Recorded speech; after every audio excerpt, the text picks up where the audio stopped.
So after discussing how we're gonna fix this big block and get this long block put back together for under $1,000, we figured out the only way we could possibly do that was to buy a different engine. So here we got our, I believe it's a 92 Mark V 454 out of a 1-ton. So hopefully we have better luck with this engine.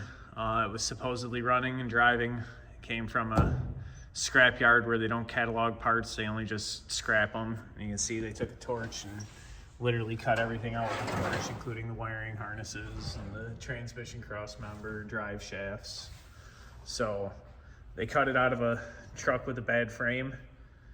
I turned it over by hand. It seemed like it rolled over pretty even.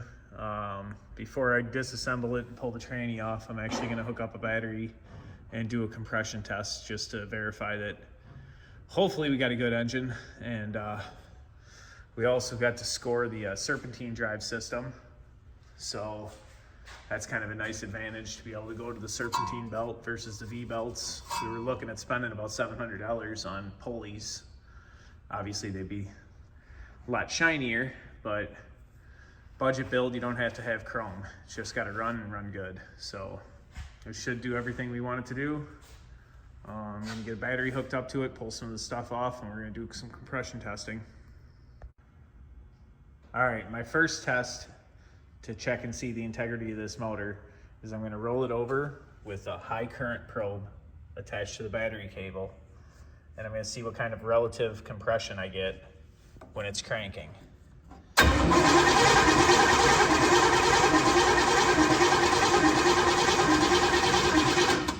All right, sounds pretty decent. Let me just pause this here.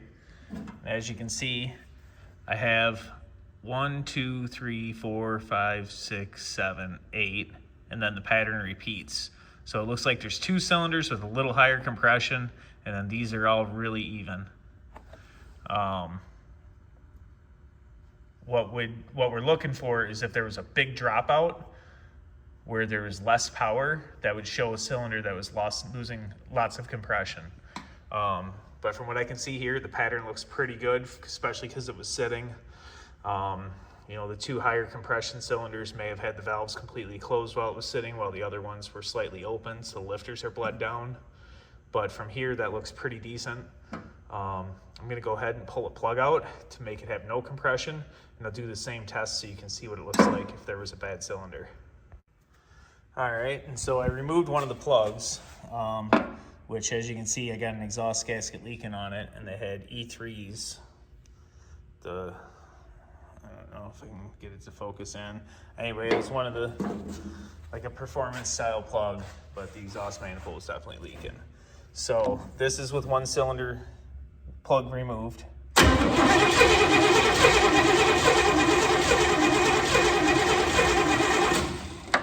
Okay, and so let me pause it here. All right, and so now what you can see clearly is that I still have my 2 higher compression cylinders right here and here, but you can see this one is a complete dropout.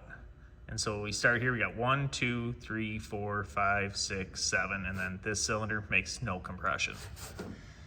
So I expect when I run an actual compression test that 2 cylinders are going to be a little bit higher compression than the rest, but so far I would say this is a good motor.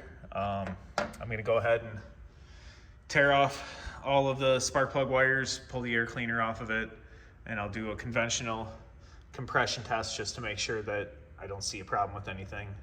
But hopefully this is our budget rebuild for our big block, and we can just throw an intake carb and an ignition system on this and have all the power we need.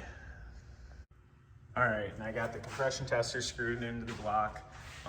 I pulled the exhaust manifolds, air cleaner, all the wiring harness, everything I didn't need. We got long tube headers, so the exhaust manifolds are coming off regardless of the fact that the gaskets were blown out. And so I'm just gonna go ahead and do dry. I'm not putting oil in the cylinders or anything. I just wanna see what the compression is, and I'm gonna take note of all of it.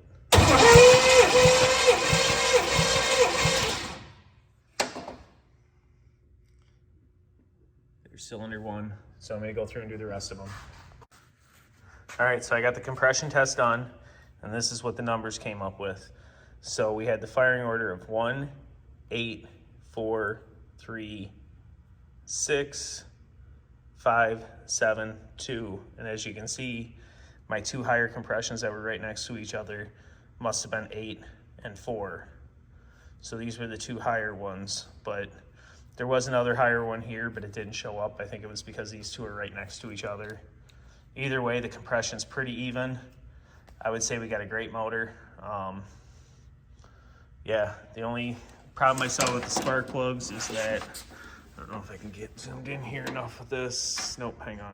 All right, yeah, and inspecting the spark plugs, I can see that cylinder 2 has got some oil buildup and ash on it.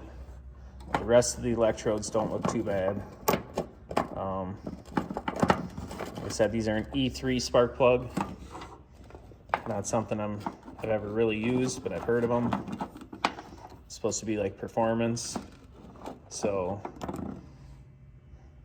yeah, this is the only one that shows any signs of oil consumption, which, unsure what that's from. Might be a stuck ring, could be the valve seals, could be the intake gasket sucking a little oil. We'll definitely be changing the intake manifold, so we'll look inside there and see if we see anything. Otherwise, I think it'll run. And this is going to be the new engine for the 52.